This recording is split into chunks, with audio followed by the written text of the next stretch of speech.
years after the Ghostbusters are old and there's a new team of Ghostbusters.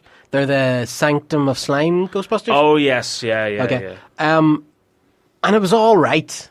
But my worry with Ghostbusters, and, I love Eric Burnham's writing, I love Dan Schoening's art, I love what IDW are doing with Ghostbusters, but it just feels like there's only so many, times you can kind of tell the same story. Yeah, it seems like, and I've noticed a lot of people have this problem with the IDW comic books, which is great story over in a flash. Yeah. And it always ends the same way. Yeah. Well, funny, the IDW, the 2020 one, actually, I was reading it the other day, and you know you're coming to the end of the story. Yeah. And there's still like there's still like nearly half of the book left. Right. And then there's actually this panel there sometimes about the wee no ghost in, and he talks. Yeah. And he's basically like, oh, the story ended sooner than expected. Here's another story. And I kind of felt like, oh, you were dragging that one out a bit, lads. Yeah. Do you know that kind of way? And I don't want to see.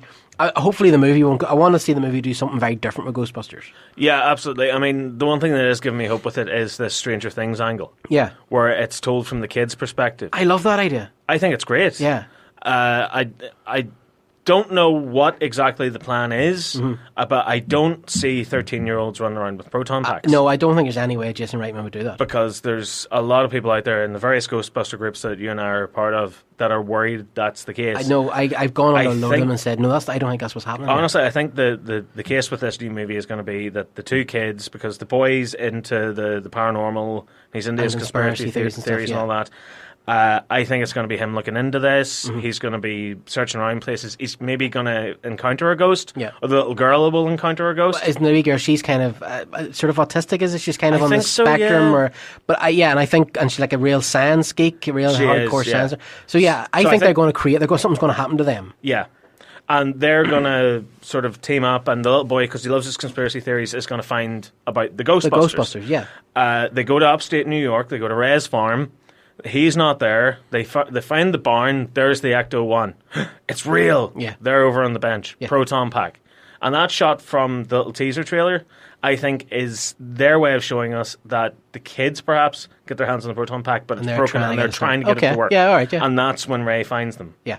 I think that's what's going to happen. I think if you can imagine Stranger Things, in my head the way it's going to play it, if you imagine Stranger Things, but instead of the kids solving it, they go to the Ghostbusters to help. Pretty much, yeah. So imagine the Ghostbusters going up against Pennywise with the kids. Brilliant. I want that movie. Yeah. And I think that's maybe the angle they're going to go at. So instead of going to the town sheriff, they go to Ray Stans. They go to the crazy old Doc Brown character who used to be a Ghostbuster. You know? Yeah, he tries to sell them vodka. Yeah, and a cool wee skull. I think that's the angle we're going to get. And I love that idea. And I think it also opens itself to the idea that at some point one of the kids does pick up a proton pack and does save the day or catch a ghost or something. Kicks out a trap or something. Yeah, and I think that. Yeah. But it also opens the door to the next generation of Ghostbusters. Oh, easily. Very easily. Because if you think about it, they're casting 12, 13-year-olds now. Yeah. And that movie comes out in 2020. Yeah. So in a couple of years' time, they'd be about, 15, 16? Yeah. Perfect. By the time you get around to another movie, they'll be like in their early teens, in their late teens, maybe early 20s. So perfect for taking up the mantle. Like in an ideal world, I would have it done the way that IDW did with Kylie, where Kylie started off working at Ray's Occult Bookstore. Yeah. And then eventually she got into working with the Ghostbusters. Eventually she became a Ghostbuster herself. Yeah. I want to see something like that, where they take their time with it. Yeah. It's not a rush job. It's not a, here kid, there's a proton pack, there's a ghost, go! Yeah. Something about it reminds me of Arachnophobia. Yeah. Do you know, I just imagine it being feeling like because Arachnophobia is one of those movies. I loved Arachnophobia so much, and even I've watched it recently again with my kids, and it still holds up so well. It's a great movie. It's such a small personal story told so wonderfully. That Americana feel, the picturesque town. Yeah, small town. So wholesome, but yet there's something really bad happening in the middle of it all, and I love that. I always remember watching Arachnophobia when I was really young, and my dad walked into the room and he said, what are you watching? Ghostbusters? I said, no, why do you think it's Ghostbusters? Just the way your man's driving the truck around all mad there, and he's got the gadgets. Delbert, yeah. I was sitting going like, this is kind of like Ghostbusters. Yeah, it has that kind of feel, and that's the kind of, when I imagine what this movie's going to be, it feels like Back to the Future meets Arachnophobia meets Ghostbusters meets It. Do you know that kind of... Take my money. See, there you go. Take there you my go. money. There's your movie. There's your pitch right now. The one thing that is inspiring me with some serious hope as well is that teaser trailer. Yeah. Which was purposefully shot. It's not scenes or footage from the movie because they haven't started filming yet. But the tone. Yeah. The tone. Yeah, it was beautiful. I mean, I haven't seen anything like that in at least 20 years. Yeah. Like, because you look at most modern day comedies, everything's done with like a dark blue filter, there's jump scares, everything like that. Yeah. Same with comedies. Comedies are brightly lit and everything's slapstick and stupid. And that type of dialogue that's not really dialogue, it's just waffles and irons. In other words, Ghostbusters answer the call. Yeah. But with this, it looks creative, it looks fun, it looks exciting, it looks like it's going to put you on edge. One thing that concerns me about it, and one of the things that makes that trailer so wonderful, is Elmer Bernstein's score. Yeah. How are they going to get around that? I think if they're going to do the whole fan service thing, they will get someone to mimic his style. Yeah. Because I think Ghostbusters isn't really Ghostbusters without that score. I mean, look at Ghostbusters 2. The soundtrack's horrendous. Yeah. Some of it's good, but the most of it's that dum dum dum bum bum. Yeah. Da-na-na-na-na. And it's a very sort of wackabout kind of comedy sort of tone, and that's not what Ghostbusters is. No. Ghostbusters is at its core, it's a horror movie that happens to have comedians in it. Yep. That's what it is. So go with that. You see, that it's the whole thing. It's the John Williams, whenever he scored Star Wars as well, you know, when George Lucas took it to John Williams was like, I imagine this big, massive score, you know, and it's like, it's real classic music, and it's, you know, and I think, if I remember correctly, I think Lucas was a bit like, really? Is that what you imagine? Because I think he sort of imagined that kind of bells and whistles, Flash Gordon-y kind of thing, but Williams was like, no, we're going to make this big and huge and epic, and, you know, Bernstein's score, it's not big, huge, but what it is it's not the score for Ghostbusters, but it works for Ghostbusters. It's the same thing with Back to the Future. Mm-hmm. Whenever they went to Alan Silvestri and they said, we think this movie's going to bomb, make it look bigger than it is, give us an epic score. Yeah. So Back to the Future has a score that shouldn't be anywhere near Back to the Future. It sounds like one of those, I don't know, crusading night movies or something like that. It's like Lawrence of Arabia. Back to the Future 2 actually has snippets from his Predator score in it. I know. It's actually in there. The Predator's theme is in Back to the Future 2. Yeah. Which is great. But see what I mean? It's that great process of creativity. Yeah.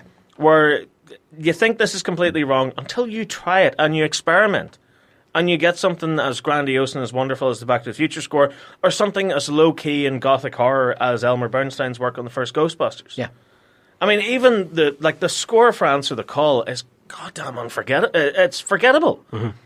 I actually bought the soundtrack. It's pretty much unlistenable. It's horrendous. Yeah. I mean, I actually put one of the tracks on whenever I was taking Anthony down to Belfast one morning, and he was listening to it going, is this from a Western? And I went, no, that's the score from Ghostbusters 2016. He went, that sounds like Clint Eastwood should be coming over the hill raising a shotgun. Yeah, it's a really bad score. Like, again, there's your perfect example there where it doesn't sound like it should be in a Ghostbusters movie, but it really shouldn't be in a Ghostbusters movie. I know. I completely agree. Doing?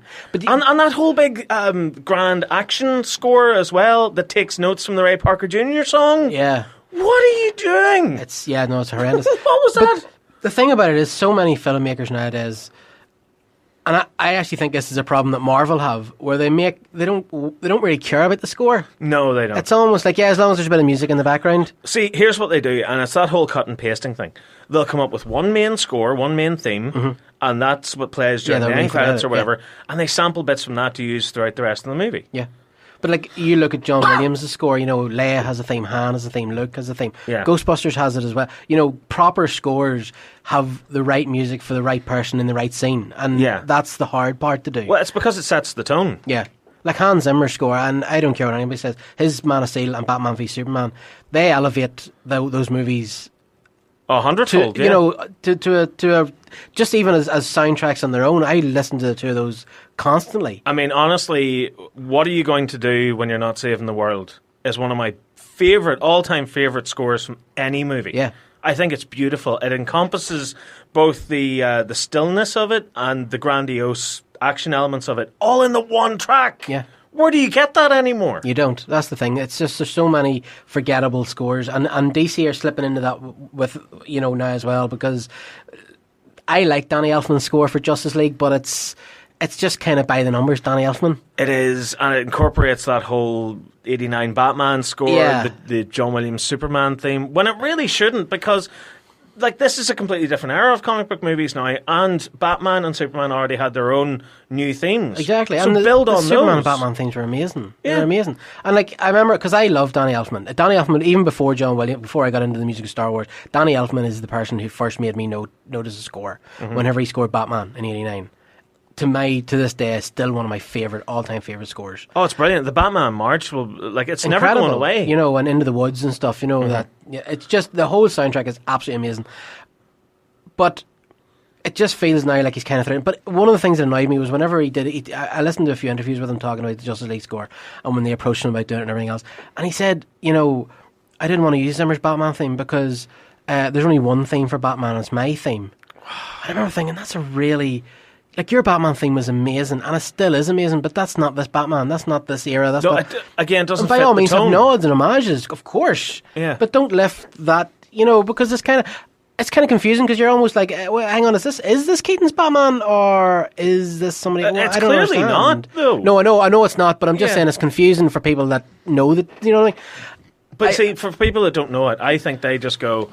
Like, whenever you stop a random guy in the street, and if he doesn't punch you or anything like that, stop a random guy in the street and go, what's the Batman thing?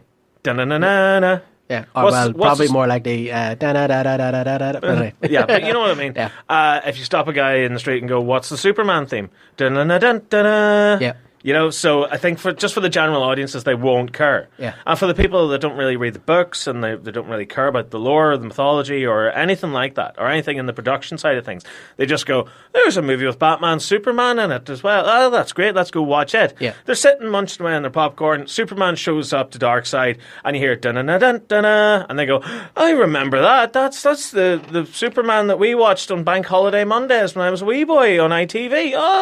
Oh, that's great. Yeah, I remember that. Yeah, but they don't really care. No, but I think after that as well now, because they've got...